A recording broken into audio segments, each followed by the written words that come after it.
Billions of dollars were evaporating into the tense, suffocating air of a VIP dining room. Adairson Pembroke watched his entire corporate empire crumble simply because he couldn't speak the language. Salvation didn't come from a highly paid executive, but from a woman pouring ice water, harboring a billion-dollar secret. Crystal glasses clinked softly against fine china, but the delicate sound did nothing to mask the suffocating tension inside the obsidian room. Tucked away in the most exclusive corner of the Waldorf Astoria, the private dining area was designed for celebrations and victory dinners. Tonight, however, it felt like a polished mahogany execution chamber. Adairson Pembroke, the 58-year-old founder of Pembroke Dynamics, adjusted his silk tie for the fourth time in 10 minutes. His usually sharp, commanding presence was unraveling, replaced by a cold sweat that gathered at his temples.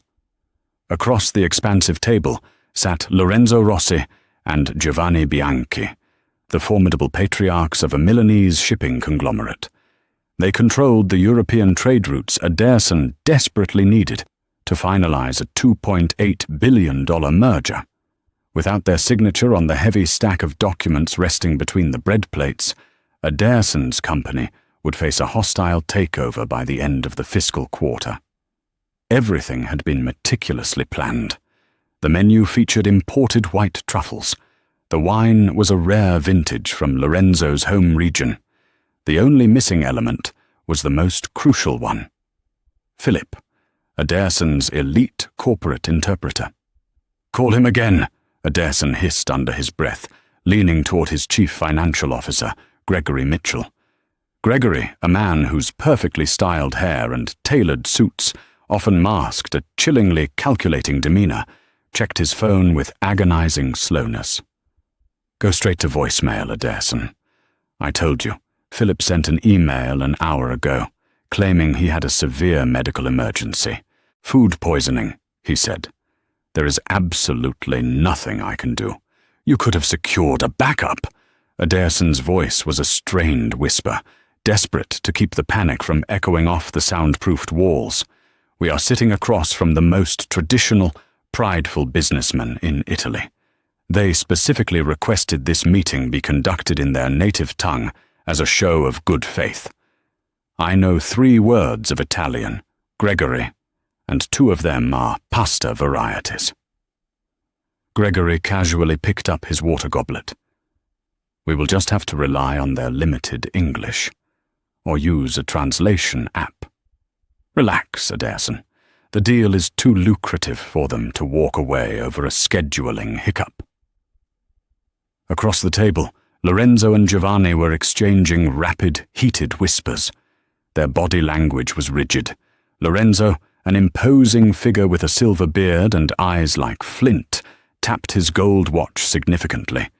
Standing practically invisible against the velvet-draped walls was Brooklyn Lawson.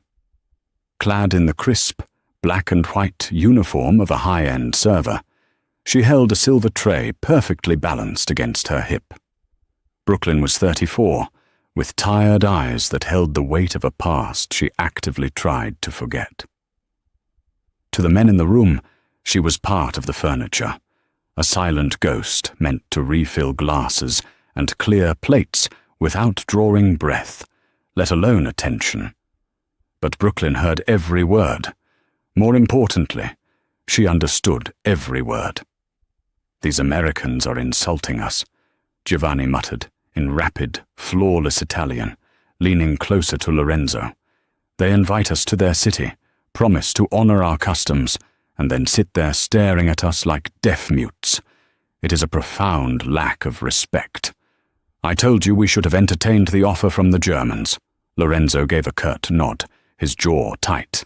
"Give them exactly 3 more minutes. If they do not produce someone who can speak to us with the dignity this contract demands, we leave. I will not sign over my grandfather's fleet to a man who cannot even bother to greet me properly." Brooklyn's grip on her silver tray tightened until her knuckles turned white. Her heart hammered violently against her ribs. Years ago, before a cascading series of medical tragedies involving her late husband had completely bankrupted her, Brooklyn had lived in Milan. She hadn't just lived there.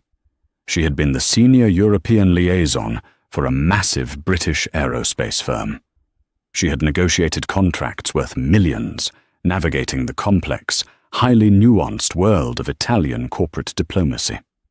Now, drowning in debt and hiding from creditors, she was serving duck confit to men who operated in the world she had violently tumbled out of.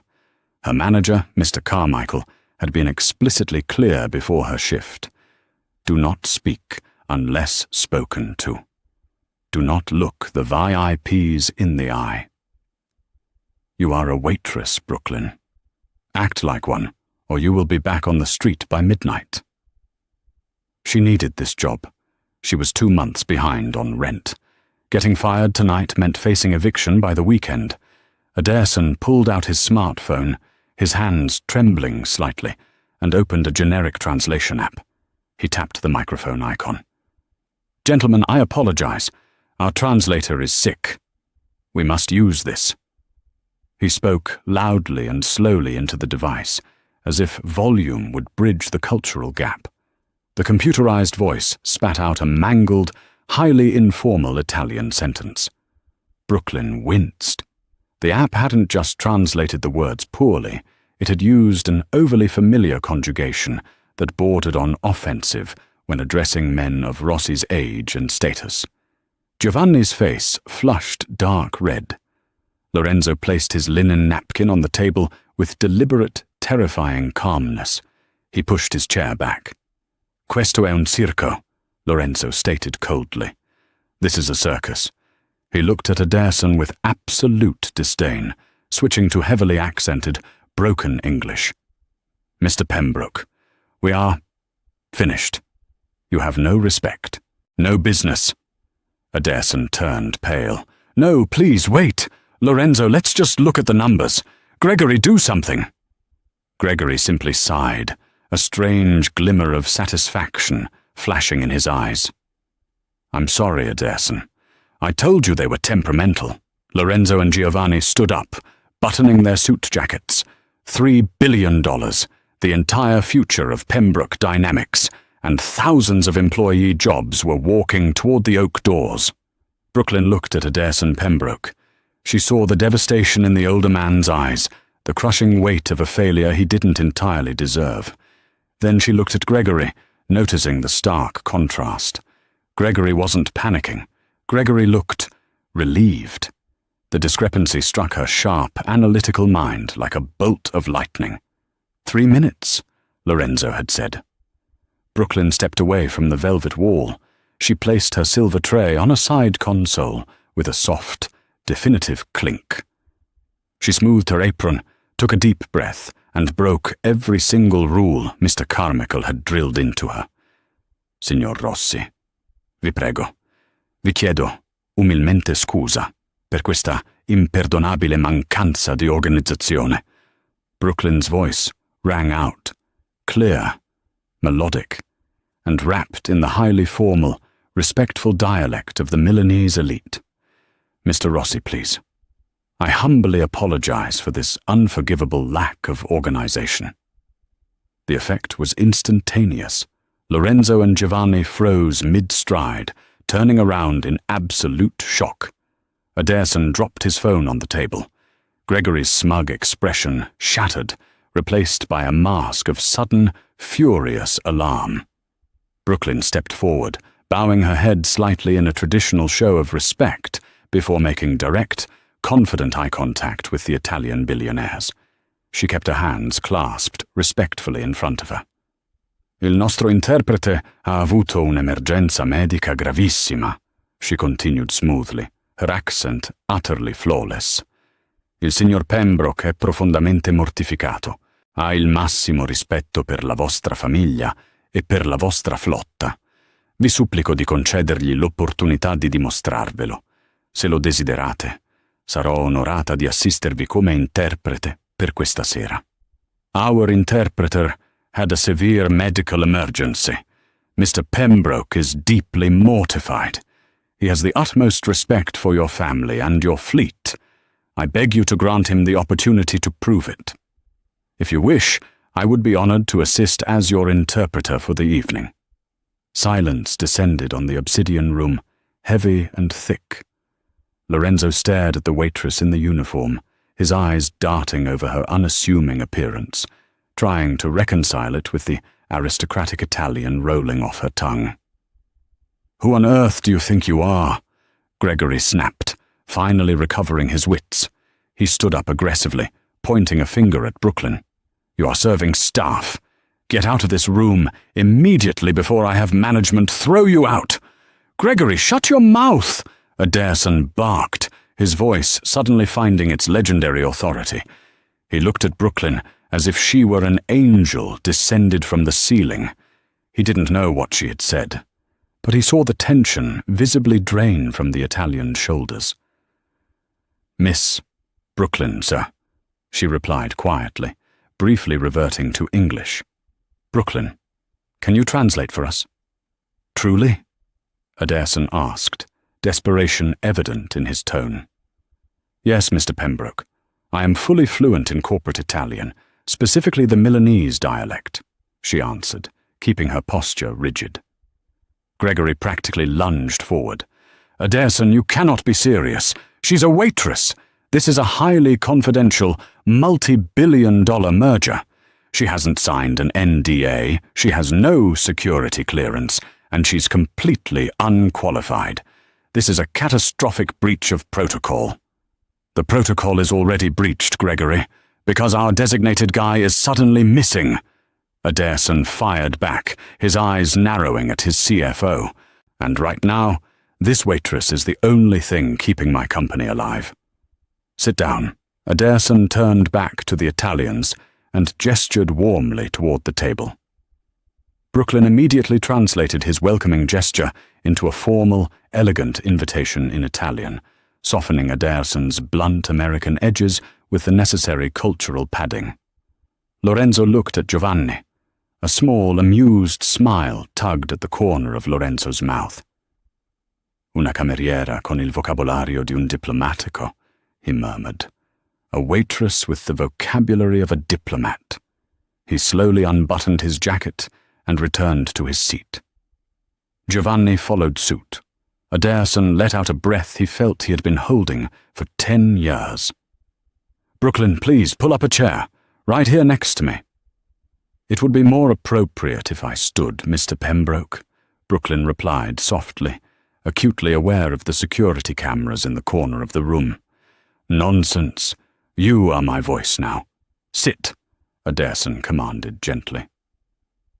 For the next 2 hours, the obsidian room transformed into a high-stakes battlefield, with Brooklyn acting as the sole bridge over a chasm of cultural differences. She was magnificent. She didn't just translate words, she translated intent. When Adairson was too aggressive regarding profit margins, Brooklyn subtly softened the phrasing to frame it as a mutual benefit. When Lorenzo became defensive about employee retention, Brooklyn relayed his concerns to Adairson with the precise emotional weight required to make Adairson understand. She was in her element, the dormant gears of her brilliant mind turning with exhilarating speed. She felt alive for the first time in years. However, as the evening progressed from the main course to the distribution of the final contract binders, Brooklyn's sharp eyes caught something troubling. Gregory slid a thick, leather-bound portfolio across the table toward Lorenzo. "Adairson, these are the final integration clauses. We agreed to their terms on the fleet management, but we've inserted standard liability protections for Pembroke Dynamics." Brooklyn translated this for the Italians. Lorenzo nodded, adjusting his reading glasses, and opened the binder. Because she was sitting between them, Brooklyn had a clear view of the Italian translation of the contract, the document Lorenzo was currently reading. Her eyes scanned the dense legal jargon rapidly. It was a skill she had honed over a decade, reading contracts upside down and sideways. Suddenly, her breath hitched. On page 42, buried under the subheading regarding corporate liability and asset forfeiture, was a clause she knew for a fact Adairson had not agreed to. In English, it might have been obscured by dense legalese, but in the translated Italian version Lorenzo was reading, it was shockingly clear. It was a concession clause. It stated that if Pembroke Dynamics failed to hit a specific, nearly impossible revenue target within the first 6 months of the merger, total operational control of the European routes would immediately revert to the Rossi family, while Pembroke Dynamics would still be on the hook for the massive debt incurred by the acquisition. It wasn't a merger. It was a trap, a beautifully orchestrated suicide pill for Adairson Pembroke's company. Brooklyn blinked, her mind racing. Why would Adairson agree to this? He was giving away his company. She glanced at Adairson. He was smiling, looking relieved, sipping his wine. He had no idea. Then she looked at Gregory. The CFO was staring a hole through her. His eyes were cold, dead, and filled with a silent, terrifying warning. Gregory had been the one pushing to use the translation app. Gregory had been the one entirely unbothered by Philip the interpreter going missing. Gregory was the one who drafted these final contracts. He wants the deal to fail, Brooklyn realized with a sickening drop in her stomach. Gregory is sabotaging his own CEO. C'è un problema, signorina? Lorenzo asked, noticing her sudden stillness. Is there a problem, miss? Adairson leaned in. What did he say, Brooklyn? Is everything okay? The room fell deathly silent again. Brooklyn looked down at her hands, still calloused from carrying hot plates. She was a waitress. Her shift ended at midnight. If she kept her mouth shut and just translated, she would get a massive tip, keep her job, and pay her rent. If she spoke up, she would be accusing a powerful, wealthy CFO of corporate treason, with no proof other than her ability to read a foreign language. Gregory leaned forward, his voice dripping with venomous sweetness. Yes, Brooklyn. Translate for us. Is everything perfectly fine? Brooklyn looked at Gregory's smug, threatening face. Then she looked at Adairson, the man whose life's work was about to be stolen from him. She took a deep breath, turning to Adairson Pembroke. Mr. Pembroke, she said, her voice steady and echoing clearly in the quiet room. Before Mr. Rossi signs that document, there is something you desperately need to know about page 42. To be continued. Tension snapped through the obsidian room like a frayed steel cable. Gregory Mitchell slammed both hands flat against the mahogany table, his face a mask of manufactured outrage. That is enough! I will not have this! This glorified busboy interrupting a private executive negotiation. Adairson, she is clearly unstable. I am calling hotel security. Before Gregory could reach for his phone, Adairson Pembroke's voice cracked like a whip. Touch that phone, Gregory, and you will be clearing out your desk by sunrise. Sit down. Adairson turned back to Brooklyn, his blue eyes searching her face. He was a veteran of Wall Street, a man who had survived market crashes and vicious corporate espionage. He knew the look of someone telling the truth, and the waitress beside him was terrified, but resolute. Brooklyn, what is on page 42? Brooklyn swallowed hard, her throat dry. She looked at Lorenzo Rossi, who was watching the exchange with narrowed, hawk-like eyes. Switching seamlessly back to English, she addressed Adairson directly. Mr. Pembroke, the English version of the contract you reviewed likely contained standard performance metrics. However, the Italian version, sitting in front of Mr. Rossi, the legally binding document he is about to sign, has been heavily altered. Gregory let out a sharp, mocking laugh. She doesn't even know what she's looking at. It's dense financial jargon. Clause 4.2b, Brooklyn recited, ignoring Gregory completely. Her voice grew stronger, anchoring herself in the familiar territory of contract law. In the Italian text, it explicitly states that if Pembroke Dynamics fails to generate a 20% year-over-year revenue increase in the European sector within the first 2 quarters, the Rossi family retains full operational control of the fleet. Furthermore, Pembroke Dynamics assumes all liabilities and existing debt associated with the ships. It is a total forfeiture of assets. Adairsen's face drained of colour. He looked at Gregory, who was suddenly refusing to meet his gaze.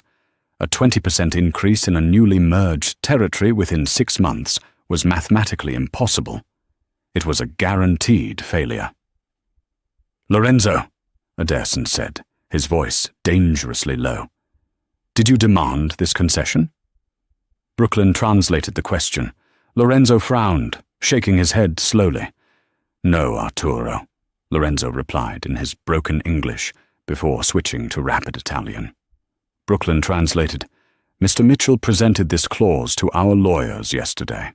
He assured us it was your personal guarantee of commitment, a show of supreme confidence. We thought you were either very brave or very foolish. We did not realize you were blind." The puzzle pieces slammed together in Adairsen's mind.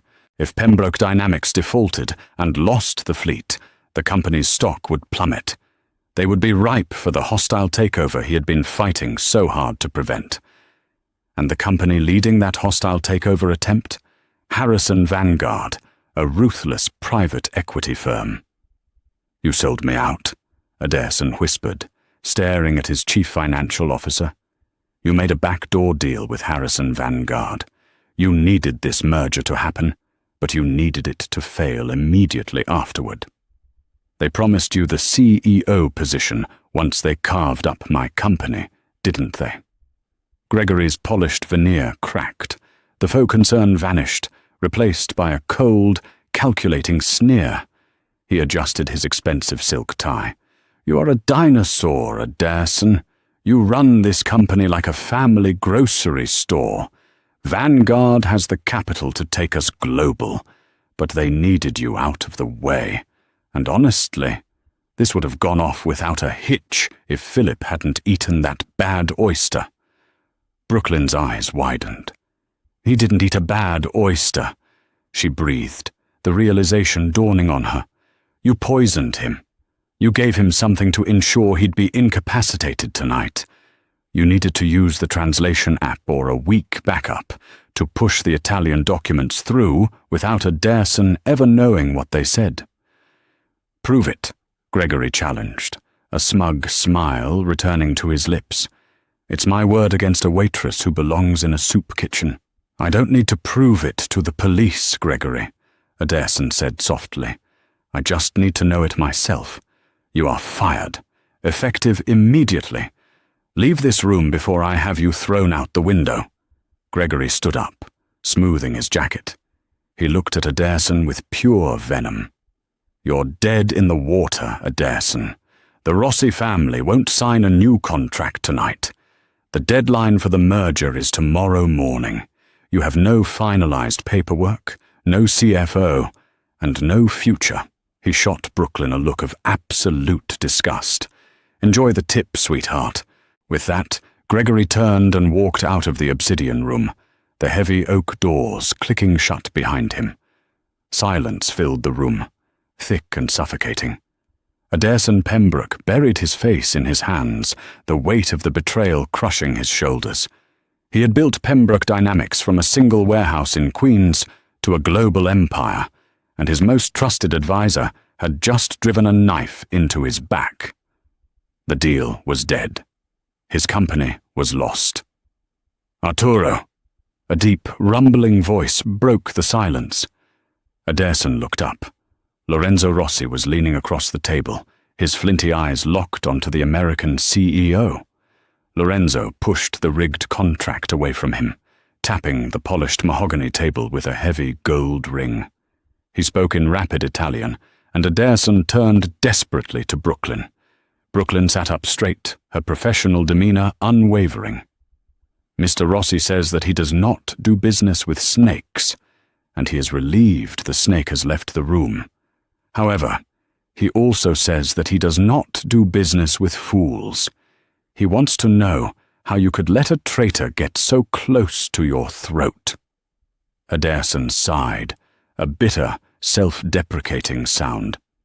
Tell him I let my vision for the future blind me to the reality of the present. I trusted the wrong man. But tell him my company is solid. My vision for our partnership is genuine." Brooklyn translated, infusing Ederson's words with the solemnity and earnestness they required. She understood the nuance of the Milanese business culture. They valued honor and resilience above all else. They didn't mind a man who had been knocked down, as long as he knew how to get back up. Lorenzo listened, exchanging a long, meaningful look with Giovanni. Then, Lorenzo looked at Brooklyn. He spoke to her directly, his tone curious and respectful. "He is asking about you," Brooklyn told Ederson, a faint blush coloring her cheeks. "He wants to know where I learned to speak the language of the Italian corporate courts with such precision.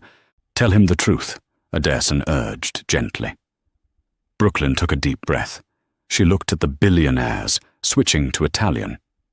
"Before my husband was diagnosed with stage 4 glioblastoma, I was the senior director of European liaisons for Rolls-Royce Aerospace in London. I handled their contracts in Milan, Rome, and Turin.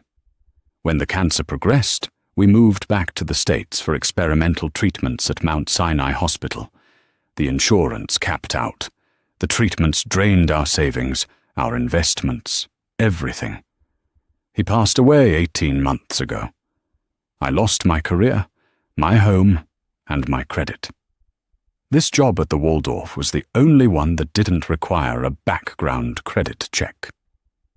Lorenzo's expression softened dramatically. The stern patriarch bowed his head in a gesture of profound respect.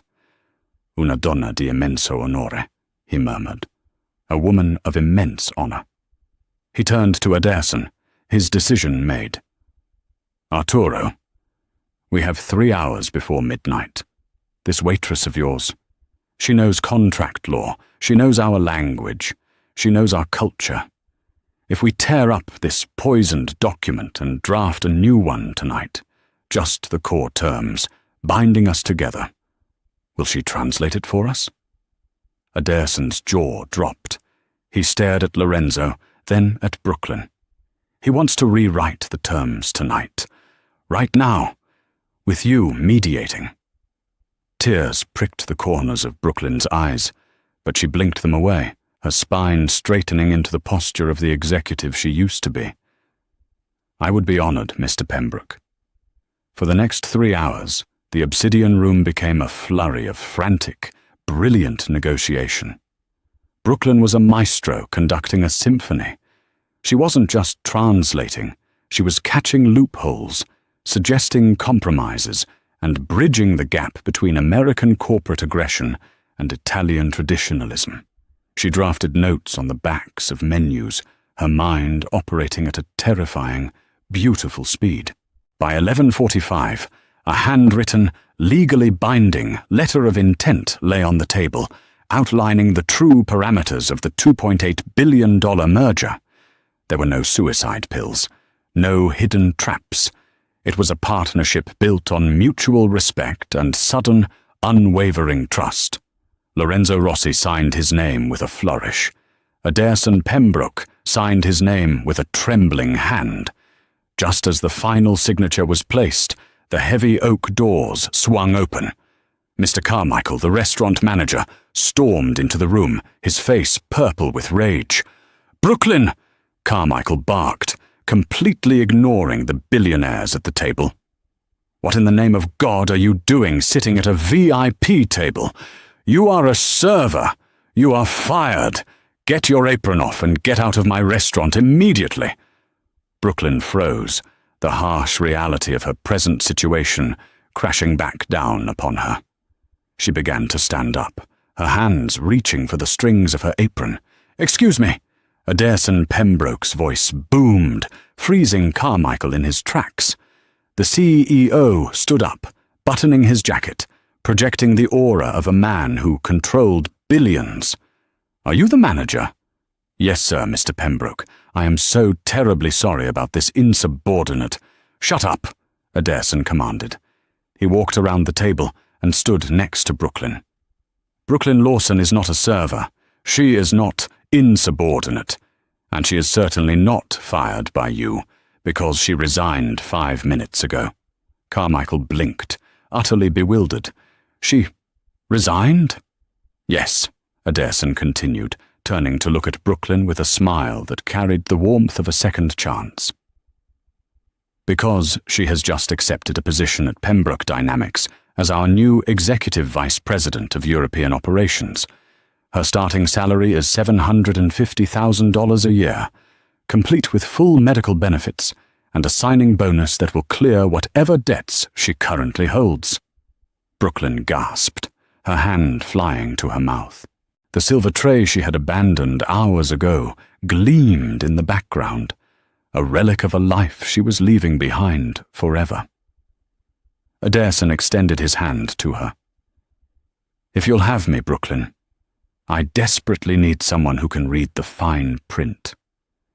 Brooklyn looked at the calloused hands that had carried plates and scrubbed floors to survive the worst tragedy of her life.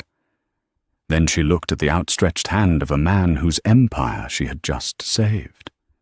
She took his hand, her grip firm and professional. "I would be honored, Ederson."